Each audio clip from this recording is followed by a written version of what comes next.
Hi, Brett Warner. Joshua Williams. Nice to meet you. Nice to meet you, sir.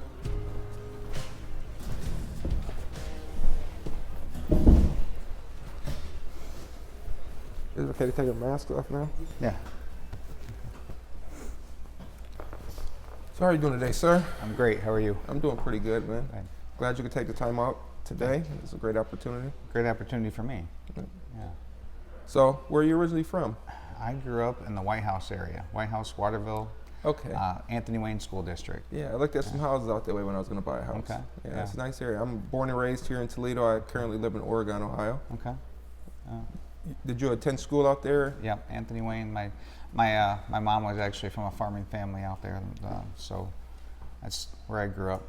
Farm boy, huh? Well, I didn't farm, but the family did. Yeah. I always wanted to farm. I always wanted to own a farm one day. You know, I got into it a little bit when I was in my early 20s, helping a friend out who farmed, and I realized it's a lot of times very boring. Driving back and forth is boring.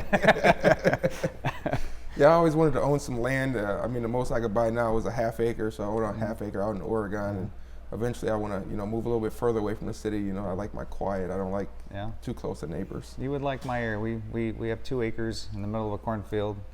My daughters have always done 4-H projects, very involved in the county fair, and things like that. So. Yeah, I know a lot of kids that went to Anthony Wayne. I used to coach sports here in Toledo, and so did I. Really? What did you I coached football for Anthony Wayne. Of course, probably before you were around. It was really? Most of the 90s I coached high school football at Anthony Wayne, yeah. That's awesome. I coached football for 14 years, mostly all youth, all the way from 5 years old up until 14. Okay. But I did coach baseball at the high school level. I coached at Start High School, where I attended high school back in the day. Yeah, it was a great experience. It was a little bit time consuming for me trying to go into legal studies, and having to be out of school by like 2:30 to get there and be able to practice at 3. So it just became too much, so I couldn't do it. Yeah. But yeah, I really enjoyed it. I know some kids that went to Anthony Wayne. It's a great school system. Yeah, great. Do we want to look at what we're going to order? Now, I was told that this is the best tacos around. Really? That's what I was told before I left the office earlier. I'm thinking tamales. I love tamales. So how long have you been in law enforcement? 28 years. Oh, wow. Yeah, I actually started out there in the Anthony Wayne School District. I worked for the Waterville Township Police Department. I worked there for 10 years. I never planned on leaving, actually. I was happy. I grew up there. I knew everybody. I enjoyed it, but I got activated after 9/11. I was in the Air Force Reserves, and I was gone for 2 years. And when I came back home, they debrief you when you get deactivated. We're going to debrief you because things in your civilian life will have changed when you get home. You kind of laugh at them. Yeah, right. Let's go. We got to get going. And then you get home and you find out things did change. Right. I had a job, but they took all my hats and handed them out to different people, which they had to do. Being gone for 2 years is a long time, and I felt like the fifth wheel on a car.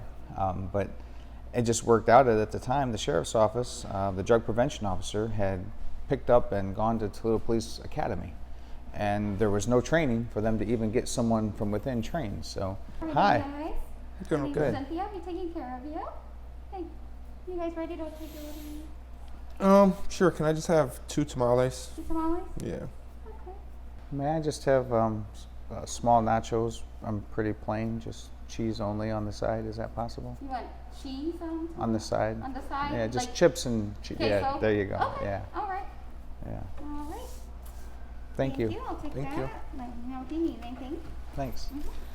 So, I ended up with an opportunity to come to the sheriff's office, and so 18 years later, it's turned out to be one of the best experiences of my career, by far. That's awesome. I have a few family members that work in the sheriff's office. My brother is his beautiful wife. Her sister is a sheriff, and another friend of mine is a deputy sheriff. And I had the opportunity to work with a lot of deputy sheriffs when I coached youth football here in Toledo because they always did security for us. So I was able to build some great friendships with some of the deputy sheriffs here. Okay. Yeah. Good. So I'm in the legal field. I'm a recent University of Toledo College of Law graduate. Congratulations. I appreciate that. I attended UT in my undergrad, where I have 2 paralegal studies degrees. I worked at Groth and Associates here in Toledo, Ohio, under Stephen Groth and his beautiful wife Allison Groth for the last 4.5 years. So I have a lot of experience when it comes to the criminal justice system. But initially, I never planned on going into it. I was an injured worker.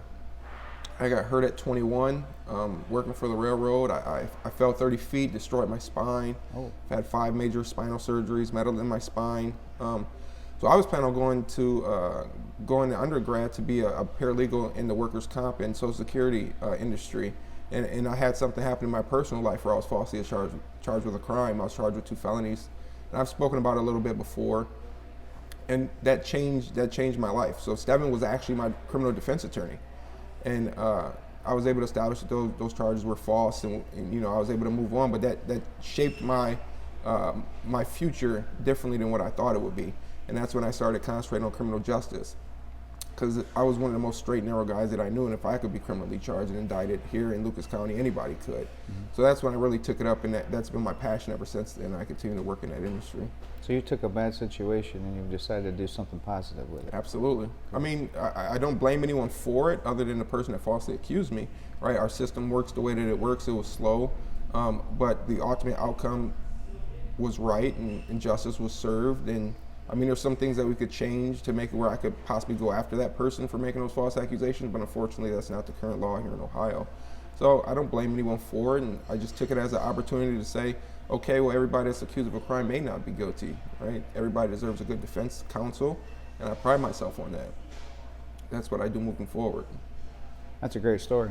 I appreciate that. I love to hear about people who have taken things and turned them into positive opportunities. That's great. Even my disability was a positive opportunity. I mean, I was a smart guy, but I mean, I'm a high school dropout. I have a GED.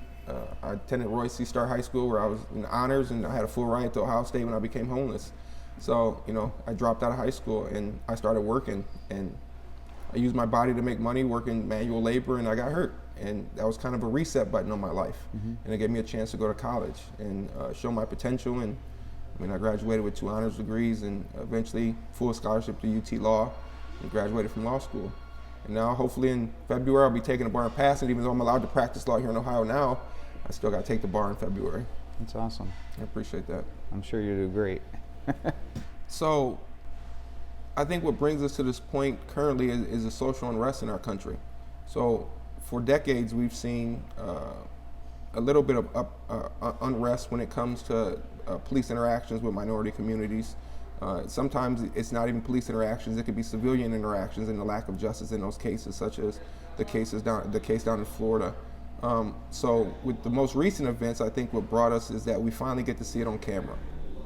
I think the fact that these incidents are recorded has put a new spotlight on these incidents. Before, all you did was read police reports and witness accounts, and you had to wait until the facts came out at trial. And now the facts come out right here in HD, locally to you, no matter where you're at in the country. And I think that kind of sparked this social unrest that we see currently. Mm-hmm. Would you agree? I wouldn't disagree. Yeah, but it also can lead to a rush to judgment, right? Where we see one angle of events and we don't see the underlying interactions that happened before or the facts that lead up to it. So sometimes it can kind of be a rush to judgment. And I think that creates a little bit of civil unrest in our community because we want the criminal justice system to move very fast.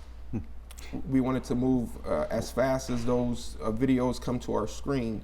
And through my personal experience, I realized it moves very slowly. I mean, we are a society that expects everything to be now. Right, and we're getting to that point where instant gratification seems to be our generation's motto, right? Everything is about what we can do in the here and now, and patience is not a virtue that we see now. And I had to learn that through my own criminal justice incident, that it moves slow. It moves very slow. It took 1.5 years for me to clear my name and get my record sealed from the time I was charged until I was able to finally get a final disposition in my record sealed, and that's on a very minor matter. That's not even the loss of life. Mm-hmm. So here now with these recent incidents, it becomes a catalyst for social unrest because it moves so slow. We want officers charged immediately. We want settlements immediately. We want justice immediately, and I don't think that's the way it works. No, it doesn't. If the system is to work properly, we have to allow the system to do its job. You're right. And if we push things along, then we're creating a ripple in that system. Right. And we have to allow the system to do what it's supposed to do. The system did what it was supposed to do for you. Right. It took you a while. It took me a while. It took you a while, but it did what it was supposed to do. Right. And when we push it, I think that creates problems. And I think some of that pressure that we're seeing where we want instant justice is because we've had other cases that have dragged on for years and then there's no justice at the end. And it's sometimes in the minority community, we were patient. And then we can look at so far back as the Rodney King beating. That was caught live on tape. We saw it firsthand what occurred, and the communities were patient. They were very patient to see what the outcome was. And when the outcome in that Rodney King incident eventually happened and no justice was served, we saw how the community exploded. So you feel that that's the lack of patience comes from what people perceive as the lack of justice? Correct. Thank you. Thank you. So I believe in the past, communities were more willing to be patient. And now, given that history of, you kind of stand off and you're patient and then justice isn't served, and now you have a huge explosion of violence and looting and burning like we saw in the Watts riots. I think now it's starting to be almost instant. It's almost anticipatory. So instead of waiting until justice doesn't happen, we're going to burn things, we're going to loot, we're going to protest. And I'm all for peaceful protest, but it's starting to get really violent. A lot of it has to start with education. Mm-hmm. People have to understand that camera, like you mentioned, is one angle. And when people start doing the investigation of things, they have to collect that evidence. Right. And that evidence may not just be that one camera. Right. Maybe somebody was off in this corner with a cell phone. Maybe we have 10 angles. How long does it take investigators to gather all that information? Right. How long does it take for them to put it all into something that the courts can see and look at? And people can, that takes time. And people have to understand why it's taking so long. So maybe there's some education that we can do to explain to people what the process is and why, if we don't do it properly, there's a chance that justice wouldn't be served. Right, and in the criminal justice system, you only get one swing. Right. If you do it wrong, double jeopardy attaches, and you can't charge them again. So if you rush, you can actually end up not being able to get justice when you could have if you slowed down. Mm-hmm. So here, I think in the immediate sense, what a lot of people want to see is termination of an officer. Right? They see them being placed on paid administrative leave when they see a video that's so egregious that it's kind of, you can tell that there's something wrong, like what happened with the Floyd incident, right? We don't want to see individuals put on paid administrative leave when it's so obvious that there was something that went wrong. Whether or not there's criminal liability on behalf of the officer is a different question. Mm-hmm. But I think we all should be able to agree that the tactics that were used in the Floyd incident shouldn't be allowed, right? And as we speak later on about police reform, I think we could all agree that things have to change because that can't be repeated. Otherwise, the communities will lose trust in law enforcement. And when that occurs is when we really have a problem here in our society. When law enforcement can't be trusted, when they're kicked out of communities, as we saw in, I believe it was Portland, where we see them kicked out of their own precincts, and we see areas of no law enforcement whatsoever, and it results in rapes and eventually murders and shootings in that area. I think that's a cause for concern, especially in the Black community, where we've seen in our distant past what happens when law enforcement doesn't protect a particular community, how anyone in that community then that doesn't agree with them can bring out their own sense of violence with lynchings and mobs and things of that nature. So I don't think that's what we want to return to. I think we want law and order, but we also want equal justice at the same time. I think that we see a buildup of untrust. And when we get that, when citizens are less likely to trust that law enforcement is coming to do their primary job, which is to keep people safe, when they don't feel that that's going to happen, that makes a situation more difficult to deal with. So I think that's the biggest thing that we've seen, is that we've seen, regardless of how it's happened, there's been a buildup of distrust between some communities. And so it makes it more difficult for law enforcement officers to do their primary job, their main goal, which is to keep people safe. Correct. So for me, I truly believe that we need to do things to make sure that we're coming together again. I've made most of my career off of being able to go in just classrooms and talk to young people about the dangers of drugs and violence. It's been the primary goal, it's been my passion throughout my career. And people often want to debate whether or not the program that you're providing actually helps keep kids from doing those things that are dangerous, that could be harmful to them. And I could sit and debate that all day long, but that's not what this conversation is about. There's a side benefit that goes along with going into those classrooms and doing that. The side benefit is you're creating a relationship between you and those young people. They have a different vision of someone in uniform than maybe what they had before. I remember very early on in my time with the sheriff's office, walking into a classroom where many of the students wanted to inform me that they knew more about drugs than I did. And in the first 2 lessons that I had with those young people, I realized that their lives were much different than the life that I lived. And by the time we were done with the curriculum, which took about 10 weeks to do with them, by the time that we were done, their perception of me from day 1 when I walked in to day 10 when I walked out had completely changed.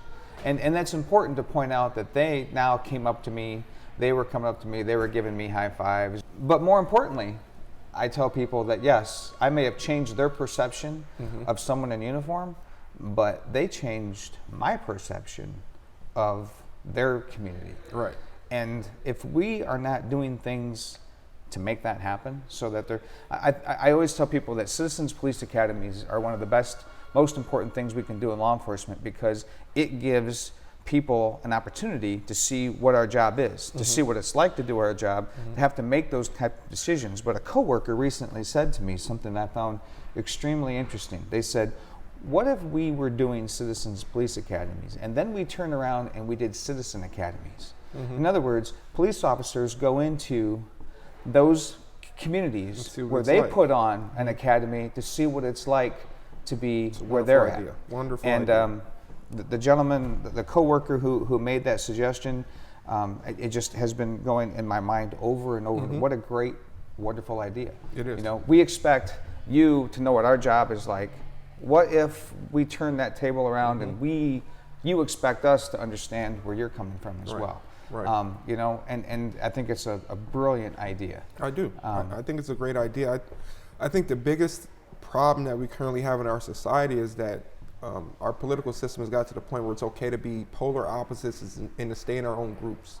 And there's no more intermingling like there was before, right? I'm a mixed kid, you know, Black, white, Native American. I moved in a lot of different circles when I was in school. I was exposed to a lot of different communities, and I had that benefit of understanding other individuals. But when people don't interact, I mean, I have... They're losing something. Yes. So I mean, I have people that I interact with on a daily basis who can honestly tell me, I don't remember the last time I had a Black friend, right? And the fact that we've become close and be able to sit down and discuss topics and discuss our families and our backgrounds, find out that we're not so distant, we're not so different, right? That we were raised with the same morals and understandings, even though in different communities. That interaction is what bridges that gap instead of relying on stereotypes. I can't agree with you more. And then there's the flip side of that coin. So I told you I grew up out in the sticks. I went to Anthony Wayne High School. Right. Obviously, I think you probably know what my senior graduating class looked like in 1985. Right. So my experience was just that only. But at 18 years old, I joined the Air Force. Right. Off I went to basic training. I get the basic training, and suddenly I'm in a group with 60 other people who don't look like me. Right. At my first duty station, when I'm active duty Air Force, one of my best friends happens to be Black. He actually initially was my supervisor. What we discovered is that we had absolutely positively nothing in common. We were not brought up the same, different family values. Right. We lived in completely different environments. He was from Flint, Michigan, the inner city of Flint, Michigan. We had nothing in common. But even with nothing in common, we became best of friends, almost inseparable, because we had one common thing, and that is that we both rose our hand, said we're going to serve our country. So there's always something that you have in common that you can bond on, and a bond that can last forever and ever. So, yeah, I'm with you, and it works both ways. We have things in common, sometimes we don't, but there's Right. got to be something. There's Right. got to be something that Right. we can bond on. And first, let me thank you for your service. I really appreciate it. Thank you. I have 2 step-kids from my first marriage that I led to the military. One active duty Army, one reserve Army, and I have a 15-year-old that's on his way. Awesome. So thank you for your service. We thank truly you. appreciate that. Thank you. Like you said, even when you don't have anything in common, it's weird how close you become with another individual because you learn from the other person. And when you start learning from other people, it just draws you close to them. So the interactions we need, even with law enforcement, is that we just need more interactions, positive interactions between law enforcement and the community. I love going on YouTube and watching videos of a police officer being sent to a scene where a little boy's playing basketball in the street, right? And some neighbor is upset that, when they went to drive their car past, the kid didn't move fast enough. And the officer, instead of telling the kid to take the basketball rim down initially, he may play basketball with him for the next 30 minutes and then tell him, hey, move it in the driveway. I love watching those videos where kids can get positive interactions because they may never encounter a police officer unless something bad has happened. Because that's 9 times out of 10 when police come to our community, is when there's been a call about something bad happening, whether it's a domestic dispute, whether it's drugs, whether it's violence. Something caused the officers to come into the community, and 9 times out of 10 it's a negative thing. And I want to see more positive policing of our communities where we interact with cops on a day-to-day basis. You get to know those people that are in your unit. You get to know people that are assigned to your district, right? The best thing that ever happened to me was youth football, youth coaching, right? Because even though I may only interact with that kid for a short period of time in their life, I had a chance to shape their character, right? And you'll be surprised how many kids that I coached at 8 years old are inviting me to their high school graduation or their baby shower or their going away party for when they go off to the military. That momentary interaction with the kid is so positive and can create such a good foundation for them. They remember it for life. So if we're able to get it through police officers in the same way at the same time, like the DARE program that we have in our schools and even outside of our schools, I think it creates a good foundation of good police community relations. I agree. I think the biggest obstacle that we have is finances. I hate to say that. Totally agree. But it comes down to money. And as much as we all hate to talk about it, we have to talk about it because for those programs to exist, we have to, number one, be able to fund them. Number two, the second thing you're talking about, that interaction, getting to know them. We have to have officers who are not going from call to call to call to call, who have time to stop and actually have that communication. Correct. And why don't they have time? Because they're going call to call. And why are they going call to call? Because there's not enough officers. Not enough officers. Yes. Right? So I totally agree. We're on the same page. I think we need a lot more of that. My hat goes off to all those officers that I see on a regular basis who take the uniform off and use their off time as an opportunity to go and do that interaction in different ways, through youth sports, through community programs. I mean, but they have their own families. They have their own things that they have to take care of. They can't spend all of their off-duty time trying to do those things. My hat is always off to those ones who are doing that. But we have to find ways to fund the programs so they're not taken away from their own personal family. I think funding is very important, right? Because I've been working with some local community leaders on ways that we can improve police community relations. And one idea is individuals like you who have a history of sports, right? You have a history of coaching sports. Now imagine if on your time off you were given a stipend from your law enforcement agency to coach in a local league, right? To where you receive a little bit of compensation, but at the same time you get to do what you love, which is coaching. And these kids get to see you outside of your uniform. They get to see that you're a person and not just a individual that wears a uniform and a badge and carries a gun all the time and is threatening to them. But to do that, you need funding, right? And we currently see our social call for defunding the police, right? And although it may be a mantra that individuals may not understand, I guess the idea behind it is just reallocation of funds, right? Move some of the funds around, not necessarily taking funds away like we've seen in Portland and Seattle, where they're putting forward ideas to take away 50% of the budget. I think that the better cause reallocation of funds to programs that can help the community better, other than just law enforcement in itself. And I think one of the things that we've seen over the last few decades is the federal government's push towards militarizing our police forces. It seemed like there was a push to put funding into our local law enforcement, but it was just put there in the wrong way, right? And those things need to be available to utilize, but they should be available to utilize in those situations that they're needed and for training, not for everyday use. Right. Which I think is what you're leading to. We've seen those things, when you in situations you don't need to see them in. Right. Is that what you're saying? Yes, Okay. and I mean we've seen it with law enforcement because when you go and you get something like an MRAP, which is a large military vehicle, right? That's bulletproof and even bomb-proof, and we've seen those being used for simple things like bench warrants. We've seen where someone has a minor marijuana possession charge and they miss their initial appearance, and you have 16 officers showing up to a house Overkill. with an MRAP, a urban tank. Why? Because the idea with some law enforcement agencies is if you don't use it, you lose it, right? From the past, something I learned in the military, that if you don't use what you have, they're not going to give you that funding Correct. when it comes around next time. Right. And that's kind of a mentality that people have, where I would like to see the idea that if you don't use it here, we're going to allow you to use it here. And that simply doesn't exist right now that I'm aware of. And I like to see a little bit of incentive. If you don't use it, you get additional funding, right? If you find avenues of de-escalation. If you're fiscally responsible, Correct. we're going to reward you for that. Right. I mean, that is an awesome idea. We see it on the corporate level on a day-to-day basis, right? When you have something in your budget that provides for an employee, brunch, and it's $50,000, you're not going to spend 10 because next year your budget's going to be 10. You're going to go out and you're going to spend $50,000 to make sure next year you get 60, right? And if that happens in policing, it leads to a negative impact in our community. I believe police-community relations starts with the interaction between law enforcement and the community on a day-to-day basis. Right? It's not only law enforcement as in enforcing the laws that are on the books, but it's the actual interactions that police have with communities on a day-to-day basis, whether they're positive or negative. And in our society now with the implementation of video, we start to see those interactions more and more.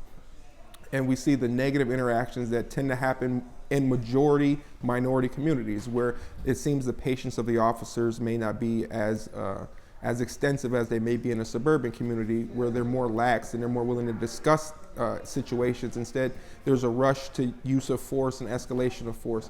The relation between our community and our law enforcement should be something that's positive and not negative, right? We should be able to see interactions between law enforcement and the individual on a day-to-day basis that's not hostile. Right, we should appreciate law enforcement that comes into our community to protect us, but at the same time, we shouldn't be fearful when police come into our community because we fear they're going to harm us. So I think that's the cornerstone, the foundation of police, law enforcement, community relations. There's not a whole lot I can say that really expand on what you just said. I mean, you wrap it up in a really good package, which I agree with.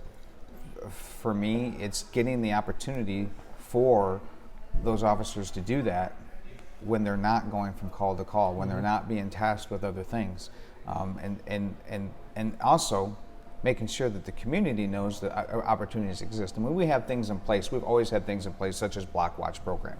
Block watch programs is an officer going and providing information, putting on a program, and it's great, except sometimes that officer is there preaching to the choir, if you will. It's, we can't get the citizens who we want to have that information to come to the meeting. So we have to develop more interesting ways to get that information to those who are not going to pop into a block watch program. They're not going to go to the event. They're not going to go to the venue that we've traditionally set up. We have to find out how to reach them because not everybody's willing to come. Right. And so we have to be a lot more inventive in how we're going to get the exactly what you want to see and what you're talking about. We have to figure out how to get it to them if they're not going to come to us. So if I could wave a magic wand and there's something that I could do to strengthen our community relationships, I think that magic wand would create an understanding. It would create communication. It would create avenues of communication so that we can all understand each other, so that we can all realize that there's something that we have in common. I believe that we all have this need deep down inside of us, whether we want to admit it or not. We all have this need. We want to be safe. Even people who act as though they don't, it's not important to them. Everybody has that need to be safe. It's the reason I went into law enforcement. I witnessed law enforcement officers take a situation and that was out of control, and they made it safe. And I remember at 17, 18 years old going, whew, boy, okay, now we're safe. Everybody wants that feeling of being safe. And if we take that bond that we all have, that we want to stay safe, and we can communicate how we can do that together, that would be my magic wand. That we would all understand that we have to do it together. One side can't do it without the other side working alongside. But it just that would be my magic wand. And understanding, I guess, is what I come up with, is that we all have an understanding and willing to try and get there. Mm-hmm. I guess that's my magic wand. Okay. So my magic wand it can be long-winded, but it's more of a legal theory. So I think the first step in improving police community relations is the removal of qualified immunity. Qualified immunity is when an officer does something wrong during the job, you can't go after him personally. You can't go after his house, his pension, his car, right? So what that does is it creates a level of ego in an officer, right? That even when he makes a mistake, you can't come after him personally. All you can do is come after his department or after the city or state that he represents, right? In any other profession that we have here in America, there's no such thing as qualified immunity. I think my magic wand would be to remove the court-created qualified immunity. Now, whether or not that will make officers less inclined to put their lives at risk because they're scared of making a mistake is kind of the counterpart. But when it comes to the legal theory behind it, cops are not obligated to put their life on the line. So the question becomes, if they intervene and they make a mistake, should they be held liable? I don't think in a normal sense they should be. When we see something like George Floyd, what occurred, which is egregious, right? Not only should an officer be fired and criminally charged, but he should also be civilly liable for the actions that he took on that day. He should be just as liable as I am as a practicing attorney. And when I make a mistake, I have to provide relief to the person that I wronged. How do you provide that relief if you make a mistake? What is the vehicle that provides that relief? Well, there's two ways. So you have your judicial relief, which is you can get a conviction set aside in a new trial, granted for ineffective assistance of counsel, right? So if I don't do my job to the best of my ability and I drop below my standard of care, the defendant can not only sue me civilly, but on a criminal context, he can get a second chance. Right, he can try to go get competent counsel to be able to defend his case. For me, the civil side, it would be our malpractice insurance. If I drove left of center because I was texting and I smashed head on into a car full of kids, I can't then say I have qualified immunity where you can't sue me because I was on my way to court, right? I was doing my job, so you can't sue me. No, I'm civilly liable for the accident that I caused because I deviated. And so you're going to insure yourself, correct, to be able to do that. And so I think law enforcement should be the same way, right? Because that's where I was going. Essentially, what occurs is that now, mind you, I'm a constitutionalist. Essentially, what occurs is that we have something we have in common. Essentially, I look at us as sovereigns in this nation, right? And I think there's kind of a social contract that was created between the individual and the government, right? That we give up some of our God-given rights and freedoms willingly to the government. We allow you to suppress some of those rights that we are inherently given by God. And in exchange for that, you're supposed to protect the rights that we have remaining, right? And you're supposed to use it through law enforcement, judicial system, and our executive branch, and our form of government. That's kind of a social contract that we have.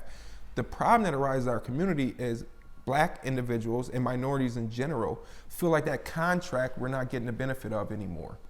If we don't feel like we're getting a benefit out of the interaction between me and you, why have that interaction, right? Why would I call you when someone wrongs me? Instead, I can just take care of it myself, right? And that's where you see the violence escalating here in Toledo, Ohio, right? Mm-hmm. Because we feel like we're not getting the benefit of this interaction, so we're going to handle it in our own way.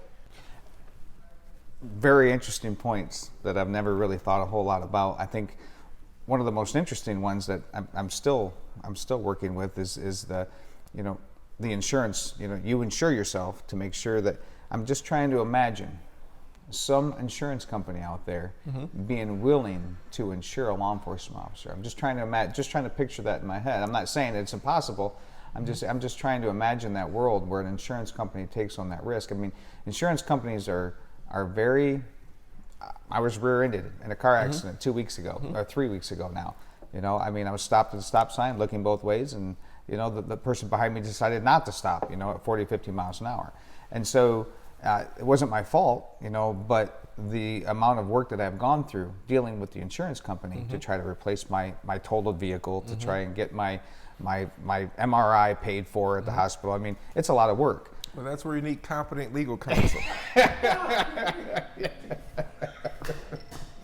So. I agree, and it's looking that way more and more every day. Where I didn't think that was going to be necessary. Now I'm beginning to wonder. But I'm just trying to imagine that world where the insurance, you know, the insurance is offered that way. It's an interesting concept, one that I've never given any thought to. Well, insurance companies are out to make a profit, right? And if we believe the slogans that we hear now, which is not all cops are bad, right? That we have a few bad apples, that the use of force rates in the black community are not disproportionately high compared to non-minority communities. If that's true, then the risk is not as high as we think, right? So if the use of force compared to police interactions in our community is not that high, if fatal shootings are not that high, the risk is not that high. I think we need to do contact tracing when it comes to law enforcement.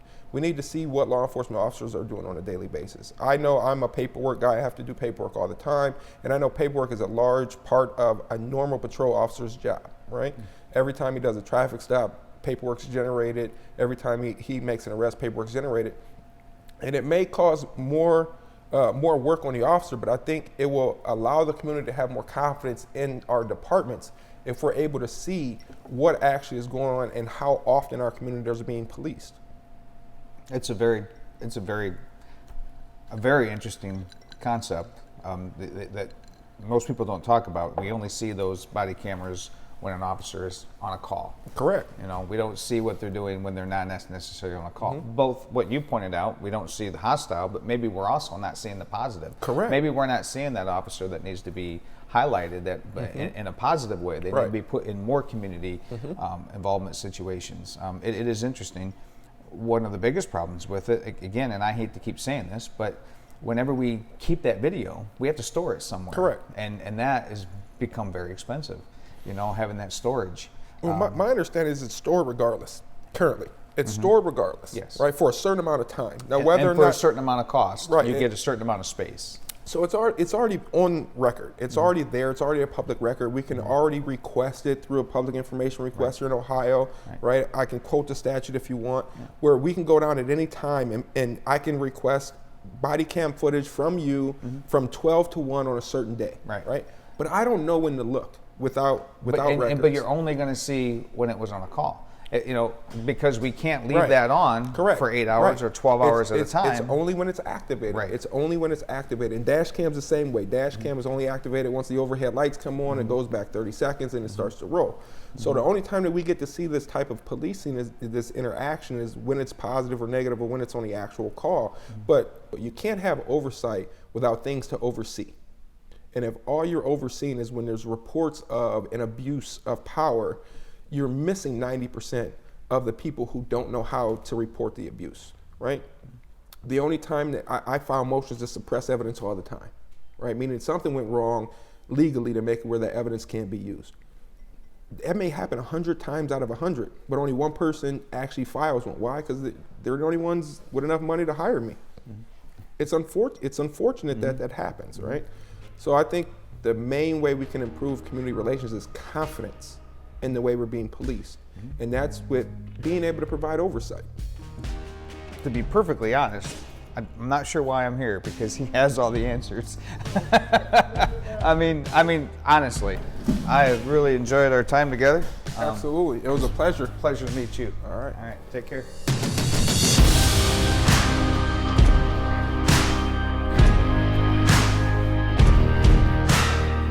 I saw a member of the law enforcement community that is different than what I see in the media.